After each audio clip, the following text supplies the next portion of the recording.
Today we have some more actual history from the early days of the American Republic. This story took place in 1782 in Greene County, Pennsylvania, when a Baptist minister, Reverend John Corbly, and his family were attacked by a group of Indians on the way to church. We will be reading from this book, Incidents of Border Life by Jospeh Pritts. This book was published all the way back in 1838. The story of the attack on the Corbly family is one of the shortest in this book, so to provide some more information on this attack, we will be reading an additional accounts from the book Life and Times of Reverend John Corbly and Genealogy by Nannie L. Fordyce. This book was published back in 1953. Reverend Corbly was born in England in 1733 and was just under 50 years of age when this story took place. He had been married twice. The first marriage was to Abigail Kirk, who had died 14 years before this incident in 1768. He then married Elizabeth Tyler, and they were traveling to church where he was to preach that Sunday morning, along with their 4 daughters and 1 son, who were all under 8 years of age. So here is the story of the tragedy that befell the Corbly family on May 10, 1782. Dear Sir, the following is a just and true account of the tragical scene of my family's falling by the savages, which I related when at your house in Philadelphia, and you requested me to forward in writing. On the 2nd Sabbath in May in the year 1782, being my appointment at one of the meeting houses, about a mile from my dwelling house, I set out with my dear wife and 5 children, for public worship. Not suspecting any danger, I walked behind 200 yards with my Bible in hand, meditating as I was thus employed. All on a sudden I was greatly alarmed, with the frightful shrieks of my dear family before me. I immediately ran with all speed I could, vainly hunting a club as I ran, till I got within 40 yards of them. My poor wife, seeing me, cried to me to make my escape. An Indian ran up to shoot me. I then fled, and by doing so outran him. My wife had a suckling child in her arms. This little infant they killed and scalped. They then struck my wife several times, but not getting her down, the Indian who aimed to shoot me ran to her, shot her through the body, then scalped her. My little boy and only son, about 6 years old, they sunk the hatchet into his brains, and thus dispatched him. My daughter, besides the infant, they also scalped.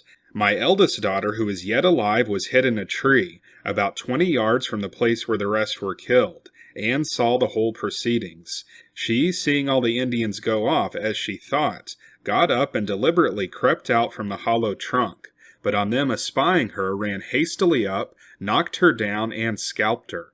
They also scalped her only surviving sister, one on whose head they did not leave more than an inch round, either of flesh or skin, besides taking a piece out of her skull. She and the before-mentioned one are still miraculously preserved, though, as you must think, I have had, and still have, a great deal of trouble and expense with them, besides anxiety about them, insomuch that I am, as to worldly circumstances, almost ruined. I am yet in hopes of seeing them cured. They still, blessed be God, retain their senses, notwithstanding the painful operations they have already have and must yet pass through. Muddy Creek, Washington County, July 8, 1785. There are 2 versions of the Corbly Massacre. One version was written by John Corbly to Reverend William Rogers of Philadelphia, 3 years after the massacre. The letter was written at the request of Mr. Rogers, to whom Corbly had related the story when he made a trip to Philadelphia to get medical aid for his daughters, Delilah and Elizabeth, who survived the massacre. The other was written nearly 100 years later in 1875 by L.K. Evans. Records show Mr. Evans did not have correct information concerning the age of Priscilla and John Corbly Jr., who he says were children of Elizabeth Tyler Corbly. John Corbly and second wife Elizabeth Tyler were married in 1773. Ohio records show that his daughter Priscilla was born in 1762. According to his tombstone inscription, John Corbly Jr. was born in 1768. These records show Priscilla and John Corbly Jr. were children of his first wife, Abigail Bull Corbly, who died in the latter part of 1768. John Corbly Jr. was 14 years old at the time of the massacre in 1782, and not 11 as stated by Mr. Evans. Conflicting statements are soon encountered if we try to include any of his first wife's children in the story of the massacre. William Rogers's request for a written account of the massacre concerns only the family of Elizabeth Tyler Corbly, and John Corbly, in replying, is writing undoubtedly only of his second wife and her 5 children, who were victims of the massacre. The massacre occurred on Sunday morning, May 10, 1782. A party of Indians was on Indian Point, an elevation of land from which they could see John Corbly's cabin, the log meeting house which was located at the edge of the graveyard, and the fort which was about 400 yards east of the meeting house. Because of a rise of ground, the fort was out of view of the massacre, but it was within hearing distance, for the screams of the Corbly family were heard there, and in a very few minutes, men on horseback rushed out from the fort to give help. The Corbly family had left their home and were proceeding on their way to worship, where Mr. Corbly was to preach, when it was discovered that the Bible, which he thought was in Mrs. Corbly's care, had been left at home. He returned to get it, and then followed his family, meditating upon the sermon he soon expected to preach. The Indians descended the hill, crossed Whiteley Creek, about 49 rods north of the present John Corbly Memorial Baptist Church, where the helpless family was massacred. Reverend Corbly had hoped his wife and children might be taken prisoners and yet retrieved. This hope vanished, and he became the victim of a temporary despair. His soul sickened within him. By the kind nursing of sympathizing friends, he was cheered at the prospect that 2 of his daughters might yet survive. The following description of the family after the massacre is from Evans's story. Margaret, his eldest daughter, described the scene of the massacre as witnessed by her when the killed and mangled were borne from the place of slaughter to the fort. She said it seemed only an incredibly short space of time from her hearing her stepmother scream till one of the fort people came riding in great haste, carrying the murdered woman dangling across the withers of the horse. The skirt of her dress, which was a black silk one, had been cut off close to the waist, and she was frightfully mangled and smeared with gore. A few minutes later, others came bearing the little ones, dead and dying and suffering. 2 of his daughters, Elizabeth and Delilah, gave sighs of returning life. The little boy, Isaiah, lived 24 hours. He revived enough to cry piteously and scream deliriously for the Indians to save his life, which Grandfather Corbly had been known to say was the severest trial of his life. Gladly would he have died to save his darling boy. Elizabeth survived until 21 years of age. Sometimes she would seem to be entirely well, then the sore would suddenly reopen and endanger her life. She was said to be a very fascinating girl, and was betrothed to Isaiah Morris. Preparations had been made for the nuptial occasion, when very suddenly the wound broke afresh, and in a few days she was a corpse. She always maintained that a white man had scalped her. Delilah got well, lived to marry a Mr. Martin, and reared a large family somewhere in the great Miami Valley. Delilah and her husband are buried in the Stanton graveyard near Troy, Ohio. Delilah's family physician has given a description of the scalp wound, which, he said, extended over the crown of her head, as wide as 2 hands.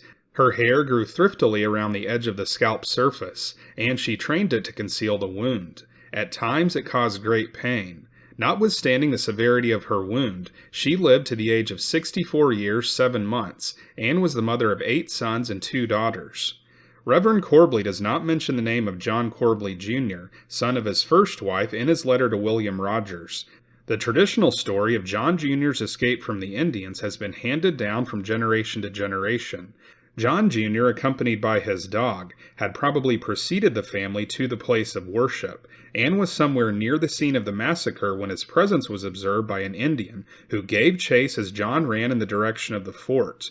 The following narration is from the papers of the late Corbly Gerard. Fortunately, the boy's faithful dog, a large one, was with him that morning, and in his race for life also became an attacking party. So fiercely did the dog assail the Indian's leg and impede his progress that the fleet-footed boy made his escape to the fort. This is the story of his escape so often related by his son, who grew to manhood and also became a Baptist minister. The lives of John Corbly and John Jr. were no doubt saved by the quick action of the men in the fort, who hastened on horseback to the scene of the massacre as soon as the first screams were heard. While some of the men who went out brought members of the Corbly family to the fort, others followed the Indians as far as the Ohio River. When the Indians crossed into hostile territory, it was thought best not to pursue them further. This closes the story of the Corbly Massacre, which was one of the most brutal ever perpetrated in this region, and of which Mr. Evans writes, "Viewed in all its bearings, it is unsurpassed in enormity by any in the annals of border life. It is not an incident of traditionary fame merely, but is one that has long since passed into history, and is as familiar to the readers of the States as almost any historic event." After the Revolutionary War, with the exception of 2 short public services contemporaneous with his religious work, John Corbly devoted all his time to the ministry. So that's it for this episode about the tragic massacre of Mrs. Corbly and her children on their way to church.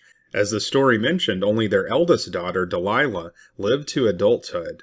However, Mr. Corbly married a 3rd time to Nancy Ann Lynn, and they would have 8 children.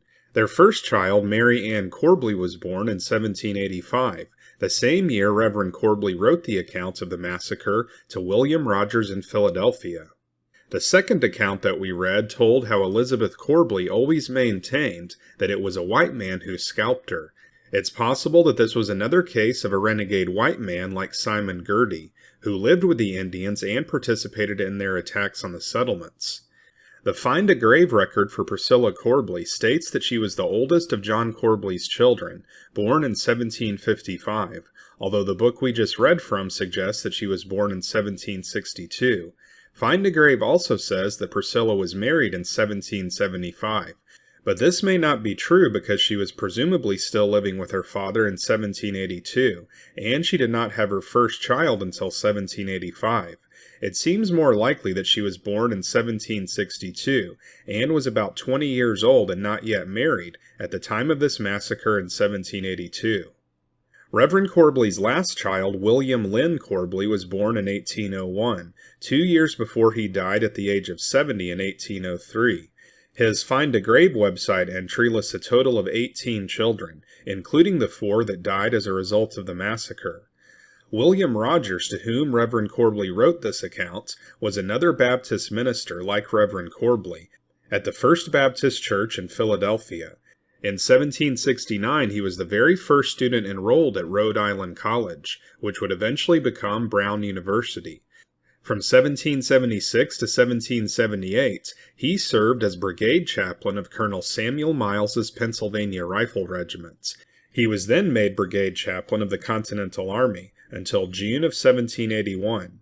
Following the Revolution, he was a professor of oratory and English literature at the College of Philadelphia and at the University of Pennsylvania, and in 1790 he was chosen as vice president for the Pennsylvania Society for the Gradual Abolition of Slavery. In 1797 he was vice president of the Philadelphia Society for Alleviating the Miseries of Public Prisons. In 1800 he published a pamphlet entitled An Introductory Prayer, occasioned by the death of General Washington. We may do another episode about Reverend John Corbly on this channel in the future, because he was one of the men involved in the Whiskey Rebellion of 1794, which was a major crisis during George Washington's presidency, and a challenge to the Federalist Constitution. So stay tuned to this channel for more incidents of border life. This channel is called Unworthy History because we cover actual history that has been cast aside and deemed unworthy to show on history channels on TV. Those channels don't present many actual historical documentaries anymore, but here on this channel we keep the worthy history of our ancestors alive by reading directly from old books. If you'd like to support our mission here at Unworthy History, then you can join our Patreon page or become a YouTube channel member. Channel members will be recognized at the end of each episode, and you will also have exclusive access to our members-only videos.